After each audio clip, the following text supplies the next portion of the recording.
Hello everyone. तो आज के इस वीडियो में हम लोग एक और क्वेश्चन सॉल्व करने वाले हैं, जिसमें हमारा क्वेश्चन दिया हुआ है और इसे जावा की हेल्प से हमें सॉल्व करना है। जैसे हमें एक फंक्शन बनाना है, उसमें हमें फंक्शन में चेक करके बताना है कि ये जो यूजर ने इंटीजर नाम का इंटीजर वैल्यू डाला है वो परफेक्ट नंबर है या नहीं। तो परफेक्ट नंबर कैसे नंबर, वो ये कह रहा है कि परफेक्ट नंबर वैसे नंबर होगा जो number it can be written as sum of its factor, उसके जो भी फैक्टर्स के सम होंगे वो नंबर के इक्वल होंगे। Okay, equal to sum of its proper divisor. मैं क्वेश्चन एक बार स्टार्टिंग से पढ़ के बता देता हूँ।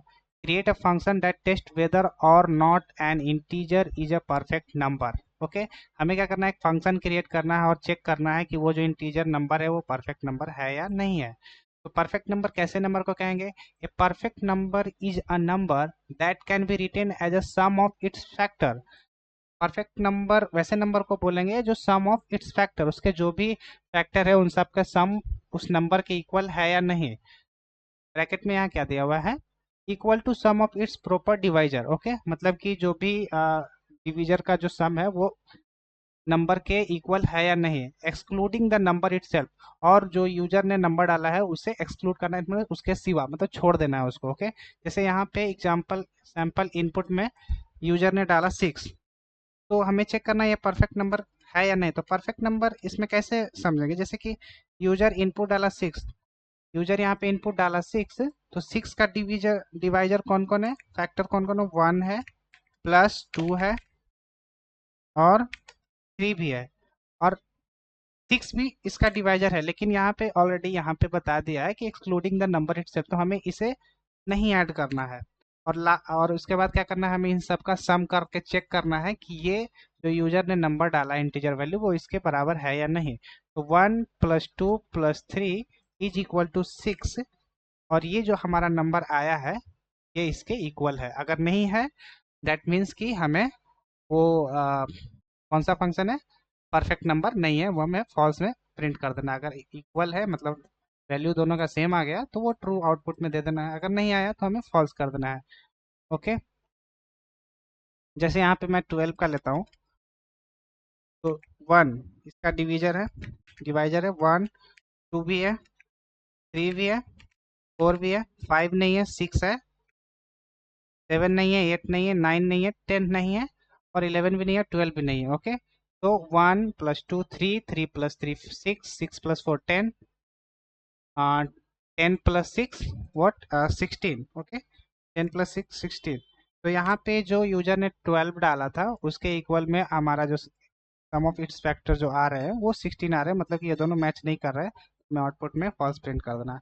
आई होप आप क्वेश्चन समझ गए होगा। अगर क्वेश्चन आप समझ गए हो तो आप इसे खुद से सॉल्व करो पहले। अगर सॉल्व आपसे नहीं होती है तो आप वीडियो को कंटिन्यू देख सकते हैं। ऐसे रिमूव कर लेता हूँ।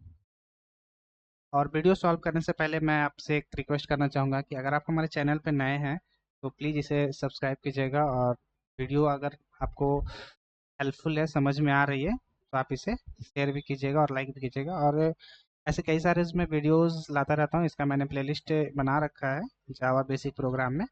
मैं ऐसे कई सारे वीडियोस लाता रहूँगा, तो आप मेरे चैनल को फॉलो कर सकते हैं। तो सबसे पहले मुझे क्या करना है कि पहले तो यूजर से एक इनपुट लेना है, तो उसके लिए मुझे एक स्कैनर नाम का ऑब्जेक्ट बनाना पड़ेगा, और इस नाम के वेरिएबल में मैं क्या करूँगा, स्टोर कर लूँगा। अब यूजर से हमें इनपुट लेना है, तो एक मैसेज दूंगा, इंटर अ नंबर। यूजर जैसे ही वो नंबर एंटर करेगा, तो वो नंबर एंटर करते ही हमें क्या करना है, स्कैनर से जो हमारा जो ऑब्जेक्ट है उसमें एक नेक्स्ट इंट नाम का मेथड है, इससे हम क्या करेंगे, यूजर से जो इनपुट आ रहा है उसे एन नाम के वेरिएबल में स्टोर कर लेंगे। इससे हमने इनपुट लिया, और जो इनपुट आया, जो यूजर ने इनपुट डाला और नंबर डाला, वो इस एन वेरिएबल में स्टोर करेंगे। अब हमारा टारगेट ये है कि उसके सारे फैक्टर को चेक करना है, कहाँ तक, जहाँ तक का वो नंबर डाला है। जैसे यूजर ने 6 डाला तो हमें लूप चलाना है, कहाँ से, 1 से 6 तक। हमें लूप 1 से 6 तक चलाना है, ना कि हमें लूप कहाँ तक चलाना है, 1 से कहाँ तक, एन, जहाँ तक यूजर ने इनपुट डाला है। ओके, तो इसके लिए हमें फॉर लूप की जरूरत पड़ेगी। For int I equal to 1, zero इसलिए नहीं ले रहा हूँ कि अगर किसी को भी मैं जीरो से डिवाइड करूंगा तो वो जीरो ही आने लगेगी, इसीलिए मैं जीरो नहीं रख रहा हूँ। और कहाँ तक चलाना है, जहाँ तक यूजर ने डाला है, और एक एक करके इंक्रीमेंट कर देंगे। ताकि हमें सारे डिजिट से पता चले कि किस किस से डिविजिबल है। उसके लिए हमें क्या ज़रूरत पड़ेगा, इफ़ कंडीशन। जो यूज़र का नंबर है, जैसे यूज़र ने जो नंबर डाला है वो क्या आई से डिविजिबल है, क्योंकि ये आई में वैल्यू चेंज होता रहेगा, हमेशा वन होगा एक बार, देन इंक्रीमेंट करेगा तो यहाँ पे टू होगा, तो यहाँ पे टू हो जाएगा, तो टू से भी चेक करेगा। तो जिस जिस से इसका कंप्लीट डिवीजन है उसे ही हमें ऐड करना है। तो सम नाम के वेरिएबल में क्या करूँगा, इसे ऐड कर लूँगा। आई में जो जो वैल्यू जिस जिस में आई का वैल्यू चेंज होता रहेगा और उसे चेक करते रहेगा। ओके, यहाँ पे एरर आ रहा है तो मैं क्या करूँगा कि यहाँ पे सम नाम का एक वेरिएबल ले लूँगा और उसमें मैं जीरो रख लूँगा, और सारे जो भी ऐड होके आएंगे फैक्टर्स ये इसमें आ जाएंगे। और लास्ट में हमें क्या करना है, इस एन का वैल्यू में से जो भी सम का वैल्यू है उन दोनों को चेक करके देख लेंगे। ओके, तो आई होप आपको यहाँ तक समझ में आ गया कि ये कंडीशन मैंने क्यों रखा है, क्योंकि यहाँ पे हमें हर एक वैल्यू को एन तक चेक करना है इस लूप की हेल्प से। अब हमें क्या करना है, लास्ट में चेक करना है system dot out dot println sum में जो वैल्यू है वो डिविजिबल है कम्प्लीटली एन से या नहीं, और अगर डिविजिबल है तो वो ट्रू होगा, अगर नहीं है तो फॉल्स होगा।